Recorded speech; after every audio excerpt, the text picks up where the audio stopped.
കോഴിക്കോട് നഗരത്തിൽ O I T റോഡിൽ 60 വർഷത്തിലധികമായി സ്ഥിതി ചെയ്യുന്ന റേഡിയോ വേൾഡ് എന്ന സ്ഥാപനം, അതിൻ്റെ ഉടമസ്ഥൻ അബൂബക്കർക്ക, നമ്മളേവരും കാണേണ്ട, ഏവരും പരിചയപ്പെടേണ്ട, അദ്ദേഹത്തിലൂടെ ചരിത്രം മനസ്സിലാക്കേണ്ട ഒരു പ്രത്യേക വ്യക്തി തന്നെയാണ്. അദ്ദേഹത്തെ കാണാനായിട്ടാണ് ഇന്നെൻ്റെ യാത്ര.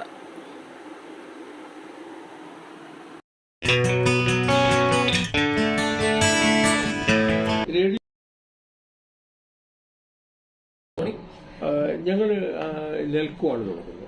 നെൽക്കോ റേഡിയോ ഡീലറായിരുന്നു. ഇപ്പോഴേ ആ റേഡിയോ ഉണ്ടോ? നെൽക്കോ ഇല്ല, അതുപോലെ നെൽക്കോ ഡീലറായിരുന്ന കാലത്താണ് രതൻ ആൻഡ് ടാറ്റ കോഴിക്കോട് വന്നിട്ട് ഞങ്ങൾ ഈ ഷോപ്പിലേക്ക് വരുന്നത്. ഇവിടെ വന്ന് ഈ മുറിയിൽ വന്നിരുന്നു.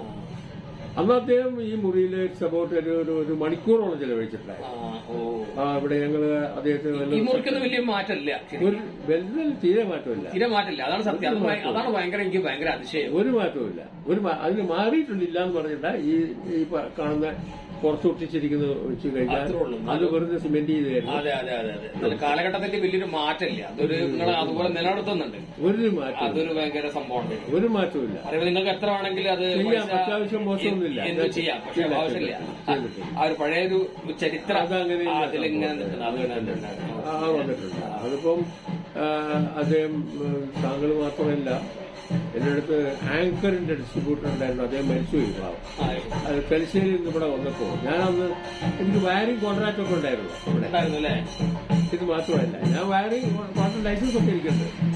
ലൈസൻസ് ഒക്കെ ഇപ്പൊ എന്റെ അടുത്തുണ്ട്. ഞാനും ഏകദേശം ശ്രദ്ധിക്കും. ഒരു 80കളിലൊക്കെ നിങ്ങൾ ശ്രദ്ധിക്കുന്നത് ഇവിടെ വരാറുണ്ട്. 80-90 വന്നിട്ടുണ്ട് ഇവിടെ.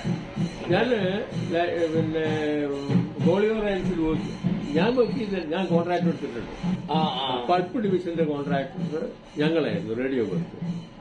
അത് ഞാൻ പൾപ്പ് ഡിവിഷൻ ചെയ്തത്. പിന്നെ എനിക്ക് തോന്നിയ അത്ഭുതമാണ് ഈ റേഡിയോ വേൾഡ് പേര് കേൾക്കുമ്പോഴേ നമുക്കൊരു റേഡിയോ വാങ്ങിക്കണം എന്ന് തോന്നുമ്പോൾ ആദ്യം ഓർമ്മ വരുന്ന ഒരു പേര് ഒന്നായി മാറിയിട്ടുണ്ട്. ഒന്ന് റേഡിയോ വേൾഡ്, പിന്നെ എറണാകുളം റേഡിയോ കമ്പനി. അപ്പൊ റേഡിയോ എന്നുള്ള പേര് അതൊരു ഭയങ്കര നിങ്ങളെ ആ പേര് സെലക്ഷൻ ഭയങ്കര റേഡിയോ ആരും എന്നെ സഹായിച്ചിട്ടില്ല. ഭയങ്കര ഒരു പേരാണ്. ഇപ്പൊ നിങ്ങളെ അടുത്ത തലമുറ വരികയാണെങ്കിൽ ആ പേരിന് മാറ്റം വരുന്ന ആവശ്യമില്ല. എനിക്ക് താല്പര്യമാണ്. അതിനു മുമ്പ് ഞാൻ ഒരു കലയോട് വാസനയുള്ള ഒരാളാണ്. ഒരു കച്ചവടക്കാരനാണെങ്കിൽ പോലും അതൊക്കെ എനിക്ക് വലിയ താല്പര്യമുള്ള ഒരാളാണ്. അങ്ങനെയാണ് ഞാൻ ഈ കാര്യത്തിൽ ഡ്രാമ നാടകം എന്നുള്ളത് എനിക്ക് വലിയൊരു കാര്യമായിരുന്നു. സിനിമയിൽ ഞാൻ അഭിനയിച്ചിട്ടില്ല. നാടകത്തിൽ എനിക്ക് ഏറ്റവും ഇഷ്ടമായിരുന്നു. നാടകത്തിൽ അഭിനയിച്ചിട്ടുണ്ട്. ഓൾ ഇന്ത്യ റേഡിയോ വഴി ഞാൻ എന്താ പറയാ, എന്റെ ഓഡിഷനൊക്കെ അവിടെ ടെസ്റ്റ് ചെയ്തതാണ്. ഞാൻ എന്റെ കാഷ്വൽ ആർട്ടിസ്റ്റായിട്ട് ചെയ്തിട്ടുണ്ട്. കാഷ്വൽ ആർട്ടിസ്റ്റ് എന്ന് പറഞ്ഞാൽ എപ്പോഴെങ്കിലും വിളിച്ചു കഴിഞ്ഞാൽ പോവും, അതിന് ഡ്രാമയിൽ അഭിനയിക്കുകയും ചെയ്യും. അങ്ങനെ ഞാൻ ചെയ്തിട്ടുണ്ട്. അത് നമ്മുടെ കോന്നിയൂർ വിജയകുമാരൊക്കെ ഉണ്ടായിരുന്ന കാലത്താണ്. അദ്ദേഹം എന്റെ സുഹൃത്താണ്. അത് ഞാൻ കുറെ നാടകങ്ങളിൽ ഞാൻ അഭിനയിച്ചിട്ടുണ്ട് റേഡിയോയിൽ. പിന്നെ നമ്മുടെ സാധാരണ സ്റ്റേജ് നാടകങ്ങളിൽ അഭിനയിച്ചിട്ടുണ്ട്. നാടകങ്ങൾ നമ്മുടെ ഇന്നത്തെ പ്രശസ്ത നടനായ മാമുക്കോയൊപ്പം അഭിനയിച്ചത് 2-3 നാടകങ്ങളിൽ. അത്രയൊന്നുമല്ല. സ്റ്റേജ് നാടകം 2-3 നാടകങ്ങളിലേ ഞാൻ അഭിനയിച്ചിട്ടുള്ളൂ. അതിലൊന്ന് നമ്മൾ ബി മുഹമ്മദിന്റെ കവിസാറിന്റെ ഫിരീത്ത് രാജ്ഞിയിൽ അഭിനയിച്ചിട്ടുണ്ട്. അത് ഞങ്ങൾ ഇവിടെ മാത്രമല്ല കണ്ണൂരിലൊക്കെ പോയിട്ട് അഭിനയിച്ചിട്ടുണ്ട്. പിന്നെ നമ്മുടെ മരിച്ചുപോയ പ്രശസ്തയായ നടിയുണ്ട്, നാടകനടി, നമ്മുടെ ശാന്തയെടുത്തിയുടെ കൂടെ ഞങ്ങൾ ഇവിടുന്ന് ഒരുമിച്ചിട്ട് വണ്ടി ഞങ്ങളെല്ലാം കൂടി ഒന്നിച്ചിട്ട് പോയിട്ട് അതിന് മാമുക്കോയ ഉണ്ടായിരുന്നു. അന്ന് മാമു തൊണ്ടിക്കോട് എന്നുള്ള ഏരിയയിലാണ്. മാമു തൊണ്ടിക്കോട് എന്നാണ് ഞാൻ റേഡിയോയിലൊക്കെ അല്ല TV നമ്മുടെ നാടകത്തിൽ അഭിനയിക്കും പേര്.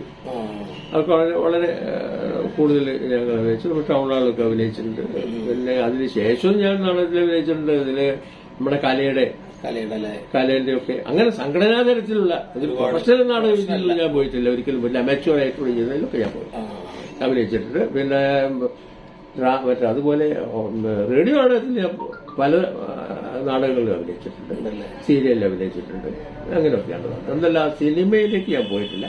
സിനിമ രവികുമാർ എന്നൊക്കെ പറഞ്ഞാൽ എന്റെ ഒരു ഫ്രണ്ട് ഉണ്ടായിരുന്നു, മോയിറ്റി എന്ന് പറഞ്ഞിട്ടുണ്ട്. മോയിറ്റി സെൽഫ് ലോഡ്ജ്. അദ്ദേഹം സിനിമയിൽ വലിയ താല്പര്യമുള്ള ഒരാളാണ്. സിനിമ ഞങ്ങൾ അങ്ങനെ എല്ലാം കൂടി പേരൊക്കെ തീരുമാനിച്ച് അഭിനയിക്കണം എന്നൊരു താല്പര്യമൊക്കെ വന്നു. അതിനൊക്കെ അവസരം ഉണ്ടായിരുന്നു. അപ്പൊ ഞാനത് ഉപയോഗപ്പെടുത്തിയില്ല. കാരണം എനിക്ക് വീട്ടുകാരെ ഒന്നും വലിയ ഇതിലേക്ക് അതിനോട് സഹകരിച്ചില്ലെന്നാണ് എനിക്ക് തോന്നുന്നത്. എന്നിരുന്നാലും ഞാൻ അതിലേക്ക് പോയാൽ, കാരണം ഞാനൊരു കച്ചവടക്കാരനല്ലേ, വ്യാപാരിയല്ലേ, അതിനകത്തും കൂടി നീക്കിയിട്ടൊന്നുമില്ല. പക്ഷേ രവികുമാർ നമ്മളൊരു ഒരു ഡാൻസ് ക്ലാസ് വേണ്ടിയിട്ട് ഇവിടെ നമ്മുടെ ഇതുണ്ടല്ലോ സിറ്റി പാളയം സ്റ്റാൻഡിന്റെ ഇപ്പുറത്ത് കോർപ്പറേഷന്റെ അതിന്റെ മുകളിൽ പറ്റിയിരുന്നു. അതിൽ അദ്ദേഹം അന്ന് പങ്കെടുത്തിട്ടുണ്ട്. പക്ഷെ എനിക്ക് അദ്ദേഹമായിട്ട് കൂടുതൽ വലിയ ബന്ധമില്ല. രവികുമാറിനെ കുറിച്ചാണ് പറയുന്നത്. പക്ഷേ രവികുമാർ ഇന്ന് രംഗത്തില്ല. ഇല്ല. രഘു പൂതേരി, അതാണ് സൗഹൃദത്തെ കുറിച്ച്. പൂതേരി രഘു എന്റെ ക്ലോസ് ഫ്രണ്ടായിരുന്നു. അദ്ദേഹം എന്റെ വേറൊരു ഫ്രണ്ട് ഉണ്ടായിരുന്നു, സോമൻ എന്ന് പറഞ്ഞിട്ട്. അതുപോലെ ജോസ് എന്ന് പറഞ്ഞ ആൾക്കാരുണ്ട്. ഞങ്ങൾ സ്ഥിരമായിട്ടുള്ള ഈ രഘുകുമാർ ഞാൻ ഈ സ്ഥാപനത്തിലേക്ക് വരും. ഞങ്ങൾ ഒരുമിച്ചിട്ട് പോവും. വൈകുന്നേരം ഈവനിങ് നമ്മളെപ്പോഴും ബീച്ചിലും ഒക്കെ പോയി അവിടെ ഇരിക്കും. ഒരുപാട് നേരം ചെലവഴിക്കും, തിരിച്ചു വരും. അത് വെറും ഒരു സൗഹൃദത്തിന്റെ മാത്രം ഒരു ഇതാണ്. ആ കാലത്താണ് 70-കളിലായിരിക്കും. 70 അല്ല, 75 ആ കാലം. 72, 73, 75 70 അല്ല, 70 ശേഷം ഉള്ള കാര്യമാണ്. 75 വരെ 70 തൊട്ടാണ്. അവരന്ന് ഫറൂഖിലാണോ താമസം? ഫറൂഖ് പൂതേരിയില്ല, ആ വീട്ടിൽ തന്നെയാണ് ഞങ്ങൾ. സർപ്പം സിനിമ ഷൂട്ട് ചെയ്ത കാലത്ത് കഴിച്ച് ഞാൻ പോയിരുന്നു. അതൊരു പക്ഷെ നിങ്ങൾക്ക് അതില് നമ്മുടെ താങ്ക്സ് ടു നന്ദി എന്നും പറഞ്ഞിട്ട് എന്റെ പേരൊക്കെ കണ്ടിട്ടുണ്ടാവും. അത് വല്ലവയിലുണ്ട്, ഇതിലുണ്ട്, ഇതിലൊക്കെ ഉണ്ട്. ശ്രദ്ധിച്ചോന്നറിയില്ല, അതിലൊക്കെ ഉണ്ട്. കാരണം അതൊക്കെ അവിടെ വെച്ചിട്ട് ഞങ്ങള് ക്ലോസ് ഫ്രണ്ട്സ് ആയിരുന്നു, വളരെ അടുത്ത സുഹൃത്തുക്കളായിരുന്നു. അതുപോലെ തന്നെ ഇവിടെ ഒരു സോമൻ എന്ന് പറഞ്ഞതാണ് കളർ കമ്പനിയുടെ 3 ആളുകൾ വലിയ സുഹൃത്തുക്കളായിരുന്നു. രഘുകുമാർ ആ കാലത്ത് വളരെ മ്യൂസിക് എന്ന് പറയുമ്പോൾ മൂപ്പര് തബല് നിങ്ങൾക്ക് അറിയാലോ, തബലയാണ് മൂപ്പര് അതിന്റെ ആണ്. പുള്ളി അത് പിന്നീടാണ് ചെന്നൈയിലേക്ക് മാറുന്നത്. അതോടുകൂടിയിട്ട് മാറ്റങ്ങൾ വന്നു.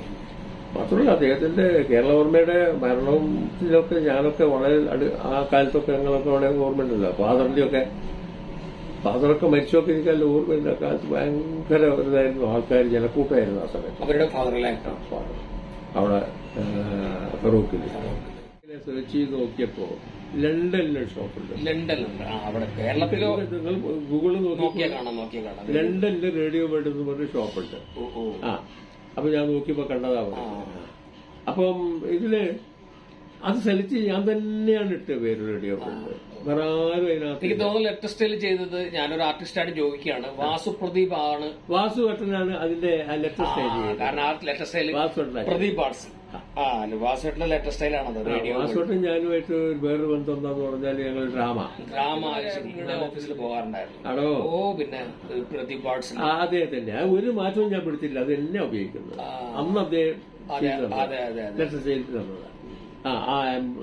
മോണോഗ്രാമൊക്കെ ഉണ്ടാക്കി. അത് വളരെ കറക്റ്റാണ്. അതിന്റെ ലോഗോ ആണെങ്കിലും ലെറ്റർ സ്റ്റൈലും, കാരണം നമ്മള് അത്രയും മനസ്സിൽ പതിഞ്ഞു പോയ സംഭവമാണ്. അത് വല്ലാത്തൊരു മാറ്റവും ഇല്ലാതെ തുടരുന്നുണ്ട്. കവിസാർ എന്റെ വളരെ ക്ലോസ് ഫ്രണ്ടാണ്, ആണല്ലേ, ഒരു ബഹുമാന്യ സുഹൃത്താണ്. അപ്പൊ അബൂബക്കർ നമ്മള് ഈ സംഭാഷണം ഇവിടെ നിർത്തുന്നില്ല. അപ്പൊ ഇത് വീണ്ടും തുടരും. തൽക്കാലം ഇതുവരെ നമ്മളോട് സഹകരിച്ചതിന് നന്ദി. Thank you. ഓക്കെ.